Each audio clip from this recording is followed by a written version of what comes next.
प्रत्येक वर्ष सावन में हमने ऐसा देखा है कि बाबा को जल चढ़ाने के लिए दूर दूर से भक्त लोग देवघर में आते हैं। कोई बाल गोपाल के लिए आता है तो कोई सुख शांति के लिए। हर एक भक्त की अलग अलग कामनाएं होती हैं। भाई हो भी क्यों नहीं, हमारे भोलेनाथ महादानी जो ठहरे, कोई कुछ भी मांग सकता है, धन दौलत, मोटर गाड़ी, महल अटारी वगैरह वगैरह। मगर एक भक्त कांवरियों की टोली के साथ चल पड़े हैं देवघर नगरी के लिए, जिनकी मांग कुछ और ही है। तो चलते हैं उस भक्त के पास, जरा हम भी तो जाने कि आखिर उनकी कामना क्या है। तो देखते सुनते रहिए कांवरिया ठुमका बम नाच ला।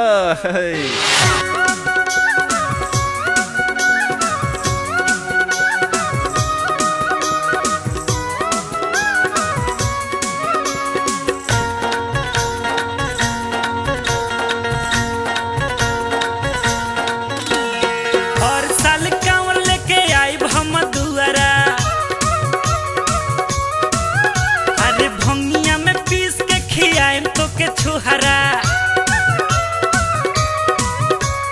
हर साल कांवर लेके आइब हम दुआरा, भंगिया में पीस के खियाइम तो के छुहरा। हमरा माथावा पर मोर चढ़ावा दी, ए भोला सनिया से शादी रचा दी, असो लगन में बैंड बजवा दी।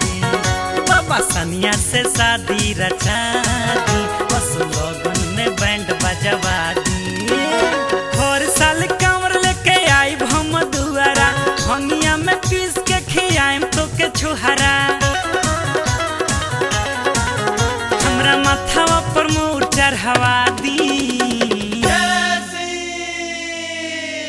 बाबा सनिया से शादी रचा दी, बस लोगन में बैंड बजवा दी। सनिया से शादी रचा दी, और लोगन में बैंड बजवा दी।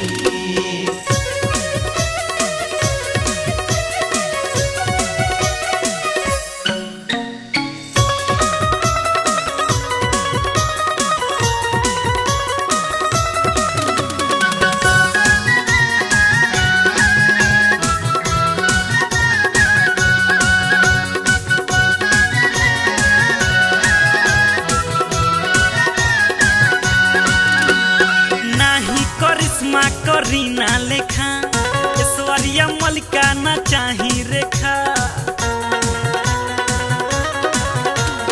नाही करिश्मा करीना लेखा ऐश्वर्या मलिका ना चाही रेखा।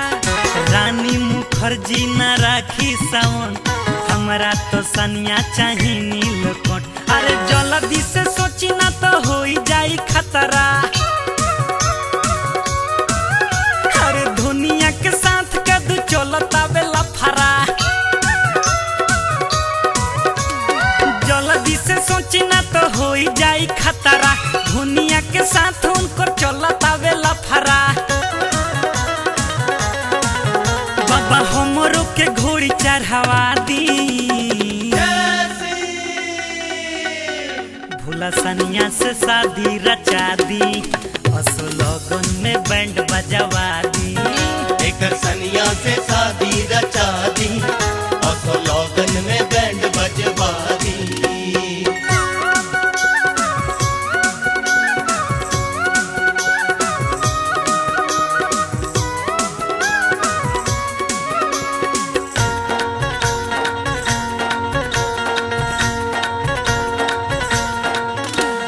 संवरी सूरतिया मुहमा पर पनिया, दिलवा के भागल बा उनकर नथुनिया। संवरी सूरतिया बा मुहवा पर पनिया, दिलवा के भागल बा उनकर नथुनिया। करी से कम नइखे उनकर सूरत, आ जनता के लागेली बाबा मूरत। राइन जवाइन भोला दोना औछाई, अरे दौरा में हमर गडेगावा धराई। राइन जवाइन बाबा दोना औछाई, दौरा में हमर गडेगावा धराई। हमरो पार घाट सवे लगा दी, मोरा सनिया से शादी रचा दी, असु लगन में बैंड बजवा दी। एकर सनिया से शादी रचा दी, असो लगन में बैंड बजवा दी।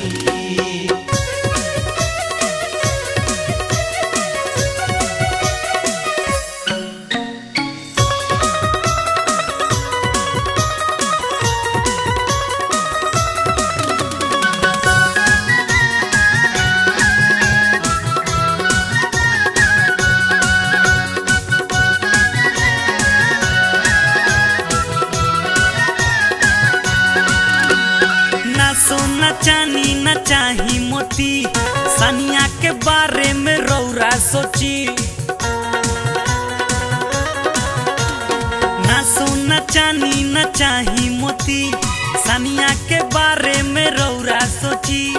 जौवन जी मंगली बदले बानी, रौरा से बड़का न केहू दानी। अरे संजय से नहीं चलवाई दी है बात हो, अजी तो आनंद माथे राखी भोला हाथ हो। संजय से नहीं चलवाई दी है बात हो, अजी तो आनंद माथे राखी भोला हाथ हो। हमरा हरवा में हरदी लगा दी, भोला सनिया से शादी रचा दी। असो लगन में बैंड बजवा दी।